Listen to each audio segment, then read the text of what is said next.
ગોધરા કલેક્ટરની બદલી થતાં ભૂમાફિયાઓ થયા સક્રિય। નાની કાટડી ગામના ખેડૂતોની જમીન પચાવી લેવા માટે પૂનાની આરતી મહાજન નામની મહિલા દ્વારા પૂનામાં કરેલ વિલના આધારે ગોધરાની જમીનમાં નોંધ દાખલ કરાતા ખેડૂતો દ્વારા ગોધરા પ્રાંત અધિકારીને ફરિયાદ કરાઈ।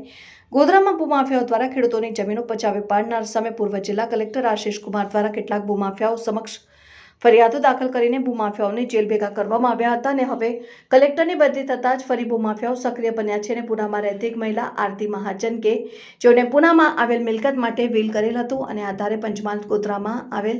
નાની કાટડી ગામની જમીનમાં વારસાઈ નોંધ પાડવામાં આવતા ખેડૂતો દ્વારા ગોધરા પ્રાંત અધિકારી સમક્ષ વિલના આધારે ખેતીની જમીનના પૂનાની મહિલા દ્વારા દાખલ કરવામાં આવેલ વારસાઈ હકનો વિરોધ વ્યક્ત કરતી ખેડૂતો દ્વારા દાખલ કરવામાં આવેલ અરજીને ગ્રાહ્ય રાખીને નાની કાટડીની જમીનમાં આરતી મહાજન દ્વારા વારસાઈ અંગે દાખલ થયેલ ફેરફાર નોંધને નામંજૂર કરવાનો મહત્વનો ચુકાદો આપીએ। ચુકાદામાં સ્પષ્ટ ઉલ્લેખ કરીને ટિપ્પણી કરવામાં આવી હતી કે મહારાષ્ટ્રના પૂના ખાતે નોંધાયેલા રજિસ્ટર વિલમાં ગોધરા નાની કાટડીની કોઈ મિલકતોનો ઉલ્લેખ કરાયો નથી, જેને લઈને નોંધ નામંજૂર કરવામાં આવી। ત્યારે વિવાદિત જમીનમાં ગોધરા સિટી સર્વે કચેરીના સત્તાધીશોએ ગોધરામાં આવેલ મૂળ પારસી પરિવારની એક પરિવારમાં રજૂ કરવામાં આવેલ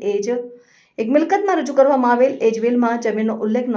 હોવા છતાં પૂનામાં કરાયેલ વિલના આધારે આરતીબેન મહાજનનું વારસદાર તરીકે નામ દાખલ કરતા રેવન્યુ ખાતાનો વિરોધાભાસી વહીવટ સામે આવ્યો છે। ગોધરા સિટી સર્વે દ્વારા આ વારસાઈ નોંધને રિવ્યુમાં લઈને નામંજૂર કરી જમીન પચાવી પાડવાની પેરવી કરનારાઓ સામે ફરિયાદો દાખલ કરવાની લોકમાંગ ઉઠવા પામી છે।